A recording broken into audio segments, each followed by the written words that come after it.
Assalamualaikum warahmatullahi wabarakatuh. Perkenalkan, nama saya Risna Purnamasari. Saya dari kelas 12 MIPA 3. Assalamualaikum warahmatullahi wabarakatuh. Perkenalkan, nama saya Ray Cikal. Saya dari kelas 12 MIPA 3. Assalamualaikum warahmatullahi wabarakatuh. Perkenalkan, nama saya Vicky, kelas 12 MIPA 3. Nama saya Melani Normalasari. Assalamualaikum warahmatullahi wabarakatuh. Nama saya Moni Kintamani. Assalamualaikum warahmatullahi wabarakatuh. Perkenalkan, nama saya Aldrika Esa Pramudia. Saya dari kelas 12 IPA 3. Di sini saya akan mempresentasikan sejarah angklung kanekes. Angklung berasal dari bahasa Sunda, angklung angklengan, yaitu gerakan angklung dan membentuk suara klung yang dihasilkannya secara etimologis. Angklung berasal dari kata angka yang berarti nada dan lung yang berarti pecah. Jadi angklung merujuk pada nada yang pecah atau tidak lengkap. Bentuk angklung terdiri dari 2 atau lebih batang bambu dalam berbagai ukuran. Sesuai dengan kebutuhan tinggi, nada rendah yang dibentuk mempunyai alat musik calung, menyerupai alat musik carung. Menurut Dr. Groneman, angklung telah ada di Nusantara bahkan sebelum era Hindu. Menurut Jap Kuns dalam bukunya Musik in Japa, selain di Jawa Barat, angklung juga bisa ditemui di daerah Sumatera Selatan dan Kalimantan. Ada dua tokoh yang berperan dalam perkembangan angklung di Jawa Barat, yaitu Dayang Sutigna sebagai Bapak Angklung Diatonis Kromatis dan Ujang Lagena yang mengembangkan teknik-teknik permainan berdasarkan masalah Sklog dan Salendro.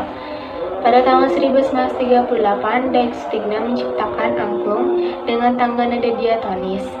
Angklung inovasi Dayang Sutigna ini berbeda dengan angklung pada umumnya yang didasari dengan tangga nada tradisional Polog atau Salendro.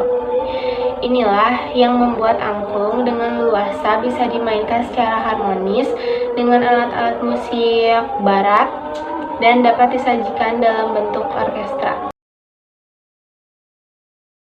Asal-usul angklung kanekes ini adalah angklung yang dimainkan oleh masyarakat kanekes Baduy di daerah Banten. Tradisi angklung yang ada pada masyarakat kanekes ini terbilang kuno dan tetap dilestarikan sebagaimana fungsinya, yakni yang dicontohkan leluhur mereka, yakni mengiringi ritus bercocok tanam padi. Nah, bukan semata-mata untuk hiburan orang-orang. Angklung digunakan atau dibunyikan ketika mereka menanam padi di Huma Ladang. Pada masyarakat kanekes ini terbagi menjadi 2 kelompok, yakni kelompok kanekes Baduy di luar kejeroan dan kelompok kanekes Baduy luar keluaran. Yang berhak membuat angklung hanyalah warga Baduy jero. Itu pun tidak semua orang, melainkan hanya mereka yang menjadi keturunan pada para pembuat angklung. Nah, sementara itu, warga Baduy luar tidak membuat angklung, melainkan cukup menyenangkan dari warga Baduy jero. Nah, selebihnya akan dijelaskan oleh Aldrika. Cukup sekian.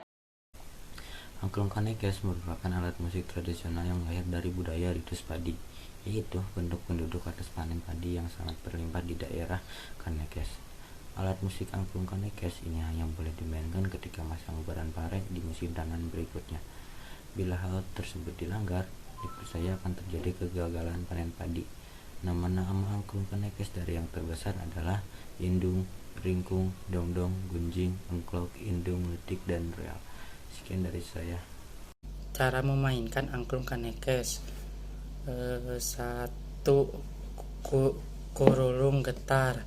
Cara memainkannya adalah 1 tangan memegang rangka angklung dan tangan lainnya menggoyangkan angklung selama nada yang diinginkan, hingga tabung-tabung bambu yang ada silih beradu dan menghasilkan bunyi.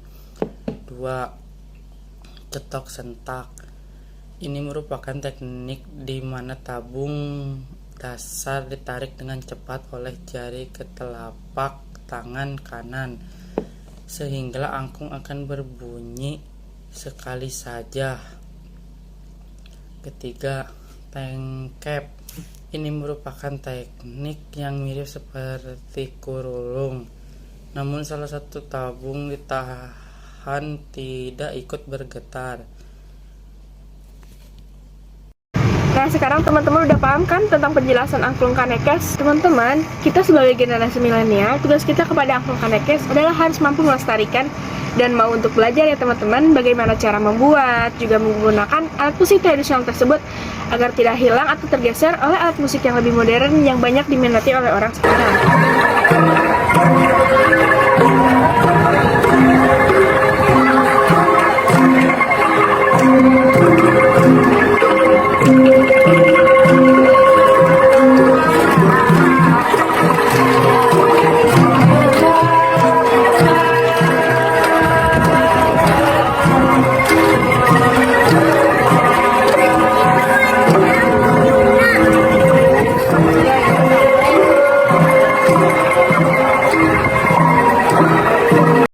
Tadi teman-teman udah lihat kan tentang penampilan Angklung Kanekes, terdengar merdu bukan, dan juga membuat kita merasa happy tanpa rasa terbebani.